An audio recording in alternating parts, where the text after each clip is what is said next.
Shalom and welcome back to the tea table, my friends. I've been waiting for you with a message that should get someone's attention. You know, I've noticed that of all the messages that I bring, the ones that get the most responses, both positive and negative, are the ones that deal with Israel and the problems that they are continuously facing.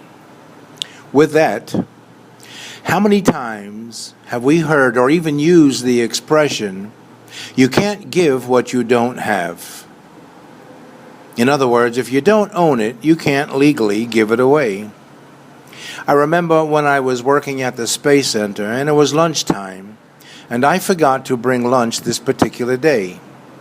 Someone in the trailer where our group worked was standing next to one of the little ovens which was heating up a wonderful smelling Italian sandwich. I asked this friend of mine, what was that great smell? And he told me it was an Italian sausage and pepper sandwich, and if I would like half.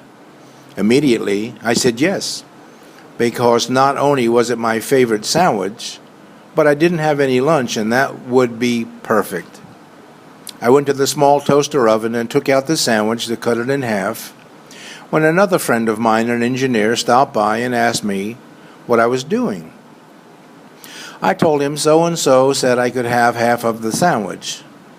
What came next really floored me. He told me, well, that was great, except the sandwich didn't belong to my other friend, and that it was his sandwich. You see, my friends, you cannot legally give away something that doesn't belong to you. And you can't even offer to give something away if it's not yours.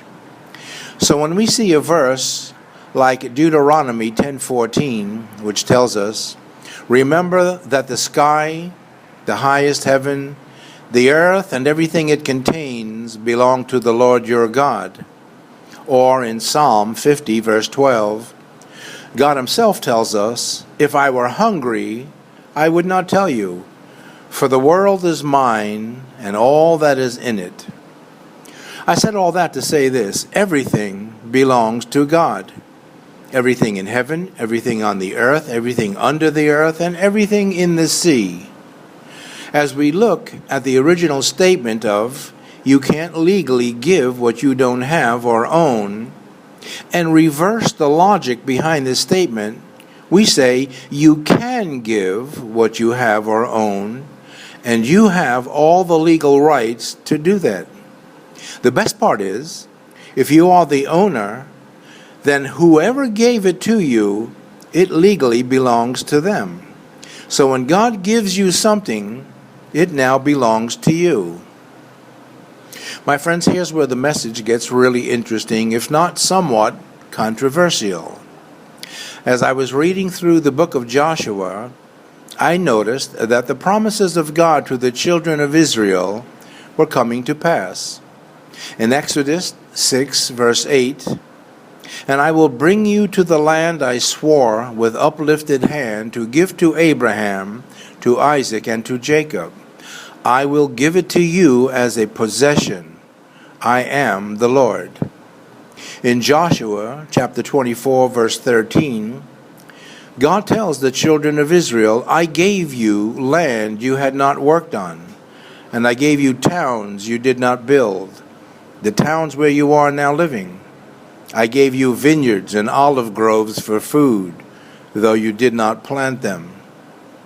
As a matter of fact, throughout the book of Joshua, we see God giving the promised inheritance to each of the tribes of Israel. Who exactly are the children of Israel? Well, they are the children of Jacob, whose name was changed by God to Israel. And there were 12 children of Israel, and one of them was Judah. So we see that people that have Jewish blood in them are descended from Judah. Israel's son, Judah, was the first Jewish person in the Bible. We also know that the land of Israel is the Jewish homeland, and God gave the land of Israel to the Jewish people. Some of the towns within these promised lands include locations such as Bethlehem, Jerusalem, Beth Shemesh, Golan, Shechem, Bashan, and Gilead, just to name a few. So the question that forces itself upon us is, if God legally and divinely owned the land, and he gave the land to the children of Israel, who owns the land? Or to be more specific, if God owned Bethlehem, Jerusalem, and Golan, just to mention a few familiar towns, and God decided to give them to the children of Israel, who do the towns belong to? And just as a reminder, we find in 1 Corinthians 10:26, "For the earth is the Lord's, and everything in it." Now, I'm sure there are people out there that will argue about who owns everything. But God himself defends himself when he tells us in Job chapter 41:11, "Who has a claim against me that I must pay? Everything under heaven belongs to me." What God just said was, end of debate and end of conversation. The land of Israel belongs to me, and I have given it as an inheritance to the children of Israel. And again, who are the children of Israel? Well, the children of Jacob, which includes the Jewish people, or as God says, my chosen people, and to their offspring or their descendants.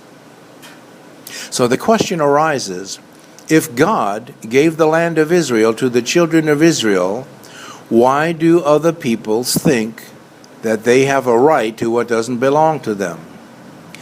You know, that question can be summed up in an article from Israel Science and Technology, which states, "It was only after the Jews re-inhabited their historic homeland of Judea and Samaria that the myth of an Arab-Palestinian nation was created and marketed worldwide.